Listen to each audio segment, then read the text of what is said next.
क्या आप जानते हैं कि आपकी जेब में रखा हुआ एटीएम कार्ड आपका बैंक अकाउंट कितना सुरक्षित है? आज जो कहानी मैं आपको सुनाने जा रहा हूँ वो सिर्फ एक घोटाले की कहानी नहीं है। ये एक ऐसे मास्टरमाइंड की कहानी है जिसने पूरे देश की बैंकिंग सिस्टम के साथ खिलवाड़ किया और फिर धुएं की तरह गायब हो गया। 3000 करोड़ रुपए, 3000 करोड़। इतने पैसों से आप 3 लाख से ज्यादा घर बना सकते हैं, 50,000 बच्चों को 10 साल तक मुफ्त शिक्षा दे सकते हैं, या फिर एक शख्स इस पैसे को लेकर देश छोड़कर भाग सकता है। और यही हुआ। लेकिन सवाल ये है, क्या ये सिर्फ एक शख्स का खेल था या फिर इसके पीछे कोई और बड़ा षड्यंत्र छिपा है? आइए आज हम इस पूरे मामले की तह तक जाएं, परत दर परत, सच्चाई दर सच्चाई। साल 2014, मुंबई। एक नाम जो उस वक्त भारतीय ज्वेलरी इंडस्ट्री का बादशाह माना जाता था, नीरव मोदी। एक ऐसा चेहरा जो बॉलीवुड सेलिब्रिटीज, अंतर्राष्ट्रीय फैशन शोज और करोड़ों के हीरो के बीच चमकता था। लेकिन इस चमक के पीछे एक अंधेरी साजिश चल रही थी। नीरव मोदी पंजाब नेशनल बैंक का एक ग्राहक, लेकिन सिर्फ ग्राहक नहीं, एक जालसाज। उसने पीएनबी के साथ मिलकर एक ऐसा खेल खेला जिसे फाइनेंशियल दुनिया में लेटर ऑफ अंडरटेकिंग यानी LOU घोटाला कहा जाता है। अब ये LOU क्या होता है, समझिए। मान लीजिए आप किसी को पैसा उधार देना चाहते हैं लेकिन डायरेक्ट नहीं देना चाहते, तो आप एक गारंटी पत्र देते हैं कि हाँ भाई, ये शख्स भरोसेमंद है, इसे पैसा दे दो, अगर ये नहीं चुकाएगा तो मैं चुका दूंगा। बस यही काम बैंक भी करते हैं। वो विदेशी बैंकों को एक पत्र देते हैं जिसमें लिखा होता है, इस कंपनी को लोन दे दो, हम गारंटी लेते हैं। अब समस्या ये थी कि नीरव मोदी को ये LOU फर्जी तरीके से जारी करवाए जा रहे थे, पीएनबी के कुछ भ्रष्ट अधिकारियों की मदद से। और सबसे बड़ी बात, ये सब स्विफ्ट सिस्टम के जरिए हो रहा था। स्विफ्ट यानी society for world wide interbank financial telecommunication, एक ऐसा नेटवर्क जिसके जरिए दुनिया भर के बैंक एक दूसरे से बात करते हैं। लेकिन पीएनबी के एक ब्रांच में ये स्विफ्ट सिस्टम बैंक के मुख्य सर्वर से जुड़ा ही नहीं था।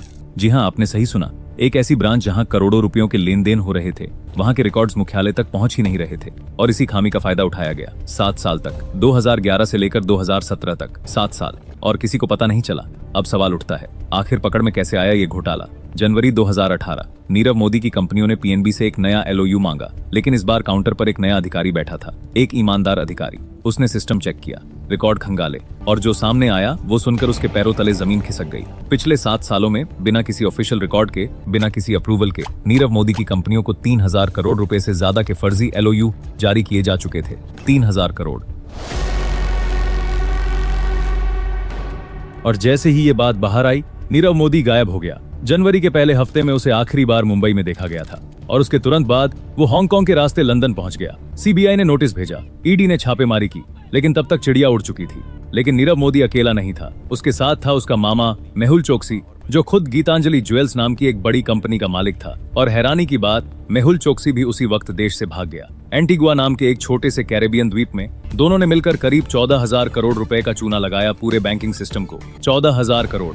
ये वो पैसा है जो आम जनता का है, वो पैसा जो किसानों, मजदूरों, नौकरी पेशा लोगों ने बैंकों में जमा किया था, भरोसे के साथ। और उस भरोसे के साथ खिलवाड़ हुआ। अब सवाल ये है, क्या सिर्फ 2 लोग इतना बड़ा घोटाला कर सकते हैं? CBI की जांच में सामने आया कि पीएनबी की उस ब्रांच में कम से कम 3 अधिकारी इस खेल में शामिल थे। Gokulnath Shetty deputy manager, Manoj Khanna single window operator, और हेमंत भाट एक और अधिकारी। ये लोग ही थे जो बिना किसी मंजूरी के स्विफ्ट मैसेज भेजते थे, फर्जी LOU जारी करते थे और सारे सबूत मिटा देते थे। लेकिन क्या बस इतने लोग काफी थे? नहीं। इस पूरे नेटवर्क में शामिल थे चार्टर्ड अकाउंटेंट्स, वकील, बैंकिंग कंसल्टेंट्स और यहाँ तक कि विदेशी बैंकों के कुछ लोग भी। एक पूरा इकोसिस्टम बना हुआ था, एक माफिया। और सबसे बड़ा सवाल, क्या सिर्फ ज्वेलरी का ये धंधा था या इसके पीछे कोई और मकसद था? कुछ इन्वेस्टिगेटिव जर्नलिस्ट का मानना है कि ये पैसा सिर्फ हीरे जवाहरात में नहीं लगा, बल्कि इसका एक बड़ा हिस्सा मनी लॉन्ड्रिंग के जरिए रियल एस्टेट, शेल कंपनीज और ऑफशोर अकाउंट्स में छिपाया गया। और जब इतना बड़ा पैसा घूमता है तो सवाल उठता है, क्या कोई राजनीतिक संरक्षण भी था? अब बात करते हैं नीरव मोदी के भागने की। जनवरी 2018 में देश छोड़ने के बाद नीरव मोदी ने एक के बाद एक देश बदले। हांगकांग, सिंगापुर, बेल्जियम, स्विट्जरलैंड और आखिर में लंदन। लंदन के मेफेयर इलाके में एक आलीशान अपार्टमेंट में वो रहने लगा। 35 लाख रुपए महीने का किराया। लेकिन सवाल ये है, इतना बड़ा फरार अपराधी लंदन जैसे देश में खुलेआम कैसे रह सकता था? जवाब है, कानूनी पेचीदगियां। भारत सरकार ने यूके को एक्स्ट्राडिशन रिक्वेस्ट भेजी, यानी नीरव मोदी को वापस भारत भेजने की मांग। लेकिन ब्रिटेन के कोर्ट में केस चला सालों तक। नीरव मोदी के वकीलों ने दलील दी कि अगर उसे भारत भेजा गया तो उसके साथ अच्छा व्यवहार नहीं होगा, जेलों की हालत खराब है, उसकी जान को खतरा है। और सबसे बड़ी दलील, ये केस राजनीतिक रूप से प्रेरित है। लेकिन भारतीय जांच एजेंसियों ने सबूत पेश किए, गवाह पेश किए, दस्तावेज पेश किए और आखिरकार फरवरी 2021 में लंदन की अदालत ने फैसला सुनाया, नीरव मोदी को भारत भेजा जाएगा। लेकिन अभी तक वो लंदन की जेल में ही है, अपील पर अपील, तारीख पर तारीख। और मेहुल चोकसी वो अभी भी एंटीगुआ में है। हालांकि उसे डोमिनिका में गिरफ्तार किया गया था कुछ समय के लिए, लेकिन फिर से छूट गया। अब बात करते हैं उस सिस्टम की जिसमें इतनी बड़ी खामी थी। पीएनबी ने अपनी गलती मानी। बैंक के कई अधिकारियों को निलंबित किया गया, कुछ को गिरफ्तार भी किया गया। लेकिन सबसे बड़ा सवाल, क्या आरबीआई को पता नहीं था? आरबीआई यानी रिजर्व बैंक ऑफ इंडिया, जो भारत के सभी बैंकों की निगरानी करता है। जांच में पता चला कि पीएनबी ने कई बार आरबीआई को छोटी मोटी अनियमितताओं की जानकारी दी थी, लेकिन इतने बड़े स्केल की धोखाधड़ी का किसी को अंदाजा नहीं था। और यही सबसे खतरनाक बात है, एक सिस्टम जो अरबों रुपयों को संभालता है, उसमें इतनी बड़ी कमजोरी कैसे रह सकती है? इस घोटाले के बाद आरबीआई ने कई नए नियम बनाए, स्विफ्ट सिस्टम को कोर बैंकिंग से जोड़ना अनिवार्य किया, एलओयू पर नए प्रतिबंध लगाए। लेकिन क्या ये काफी है? अब आते हैं असली मुद्दे पर। 3000 करोड़ का घोटाला, लेकिन वसूली कितनी हुई? ईडी ने नीरव मोदी की संपत्तियां जब्त की, उसके घर, कारें, पेंटिंग्स, हीरे जवाहरात, करीब 1000 करोड़ की संपत्ति।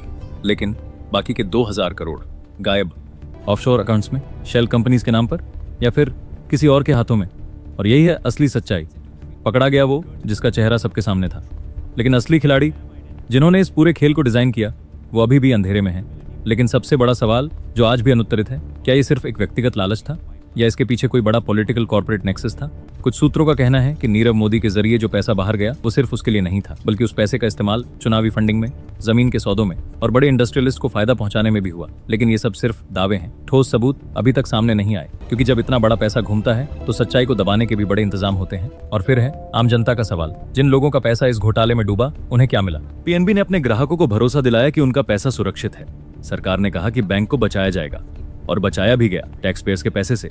यानी जो घोटाला किसी और ने किया, उसकी भरपाई आम जनता कर रही है। और ये सिर्फ इस एक घोटाले की बात नहीं है, नीरव मोदी से पहले भी कई नाम हैं, विजय माल्या, ललित मोदी, नितिन संदेशरा, सबके सब देश से भागे और सबके सब अभी भी बाहर हैं। तो सवाल उठता है, क्या हमारा कानूनी सिस्टम इतना कमजोर है, या फिर कुछ लोगों के लिए अलग नियम है? अब बात करते हैं नीरव मोदी के उस जीवन की जो उसने बनाया था। एक ऐसा शख्स जो बॉलीवुड की मशहूर हस्तियों को हीरे पहनाता था, जिसके शोरूम लंदन, न्यूयॉर्क, हांगकांग में थे, जिसके गहने हॉलीवुड की एक्ट्रेसेस पहनती थीं। लेकिन ये सारी चमक दमक किस पैसे से थी? बैंकों से ली गई लोन जो कभी चुकाई ही नहीं गई, फर्जी कंपनियां, शेल कॉर्पोरेशंस और एक पूरा नेटवर्क जो पैसे को एक जगह से दूसरी जगह घुमाता रहता था। और सबसे बड़ी विडंबना, इस पूरे खेल में किसी एक को भी शक नहीं हुआ 7 साल तक। लेकिन क्या नीरव मोदी वाकई एक मास्टरमाइंड था, या फिर वो सिर्फ एक चेहरा था, एक मोहरा जिसे किसी और ने खेला?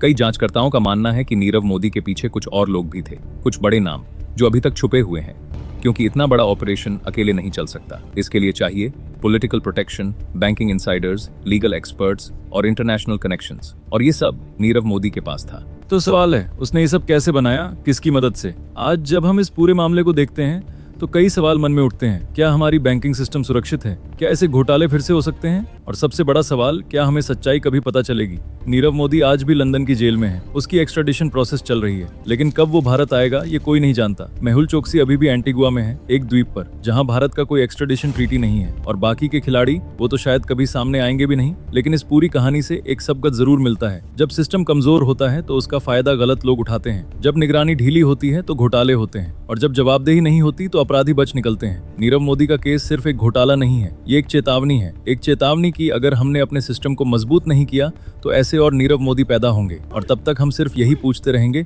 मास्टरमाइंड कौन था और वो अभी भी आजाद क्यों है? तो क्या आप तैयार हैं इस सच्चाई को जानने के लिए, या फिर हम सब भूल जाएंगे जैसे और कई घोटालों को भूल गए? फैसला आपका है।